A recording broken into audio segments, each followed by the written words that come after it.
Christian Castro, the ICE agent accused of shooting a man in Minnesota, has been released from a Texas prison now. Castro walked out of that detention center early this morning with his face covered and some belongings in hand. He did not answer reporters' questions before quickly getting into an SUV and leaving that facility. So the release came one day after a federal district judge ruled he could not block county or state officials from preventing Castro's extradition to Minnesota. This case goes back to January 14th. That's when officials say Castro fired a gun through the front door of a home, hitting a man named Julio Cesar Celis, and then lying about it. He faces assault and false reporting charges. Minnesota authorities say they are concerned Castro may try to flee the country after learning that he made calls to a woman in Mexico during his detention.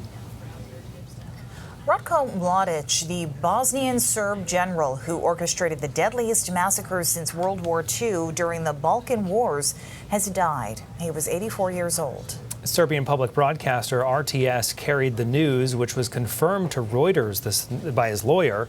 Known as the Butcher of Bosnia, he was convicted in 2017 by the International Criminal Tribunal for the former Yugoslavia for masterminding a campaign of ethnic cleansing against Bosnia's non-Serb population. This was in the early 90s. The UN-established court found him guilty of genocide, crimes against humanity, persecution, extermination, murder, terror, unlawful attacks on civilians, and hostage-taking. Well, ever since Dolly Parton passed away this week, people have been leaving flowers and other items at her statue in Sevierville, Tennessee. Hundreds, if not thousands, of bouquets have been left in honor of the entertainer and businesswoman. But in true Dolly fashion, those flowers are not going to waste. They're being collected and donated to a charity called Random Acts of Flowers. That charity will then distribute them to hospitals and nursing facilities in the area. The stuffed animals that are collected are said to be going to a children's hospital in Knoxville in hopes of brightening the day for patients there. This was all apparently planned by Parton herself, although that has not been officially confirmed. But what we can say is this simple act of kindness follows the spirit of caring and generosity that Dolly embodied her entire life. Members of Maine's fishing industry breathing a sigh of relief today. Canada is removing seafood and fish products from its counter-tariff list. The Canadian government said that based on feedback they got from various industries, they decided to roll back the tariff to protect against broader economic harm to the country. The change is particularly significant for Maine's lobster industry, which has been caught in the crossfire of the escalating U.S.-Canada trade dispute. It was great news that tariffs were dropped today, especially Maine lobster. This year has been significantly more difficult. Low lobster prices to the boats and high expenses. Bait's high, fuel's high, and every year they keep getting higher and the lobster price seems to be getting lower and lower. The Maine Lobstermen's Association said proposed 25% tariff on American lobster would have severely disrupted one of Maine's lobster's most important markets during the height of the fall fishing season.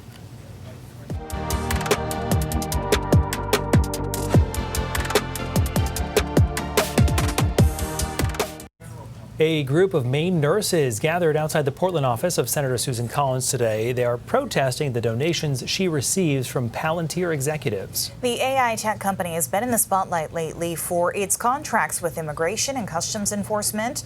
Christian Harsa joins us with more on this. Hi, Christian. Hi, Brian and Amanda. Palantir is a data analytics company that uses artificial intelligence software to process data, and its executives have given Collins and a super PAC supporting her over $100,000 according to campaign finance records.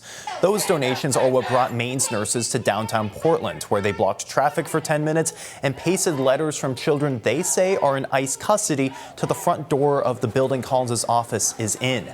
They say Collins should refuse the money Palantir executives have spent supporting her campaign. When asked about it at an event in Mladic today, Senator Collins said she wasn't aware of the protests or the nurses' complaints. I have been happy to receive support from donors all over the country as well as the state of Maine. To donate the money to something that helps. We have a vision for a healthy society, and Palantir does not. A spokesperson for Collins later claimed that Palantir is helping Mainers save money through its contract with Maine Health by fixing insurance issues.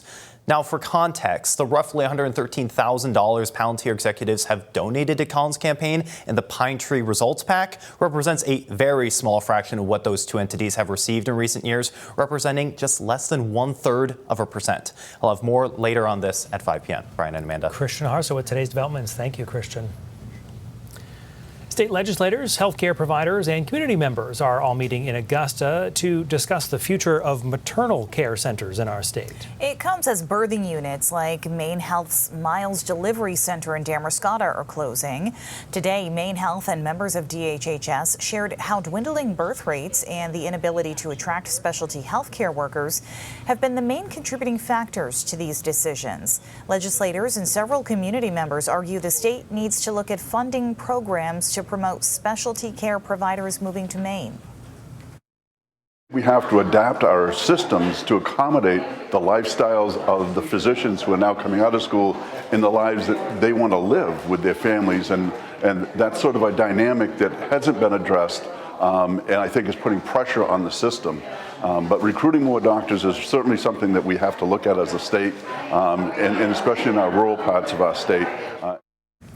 The legislators say they will continue discussing how to implement potential solutions as the next legislative session approaches in December.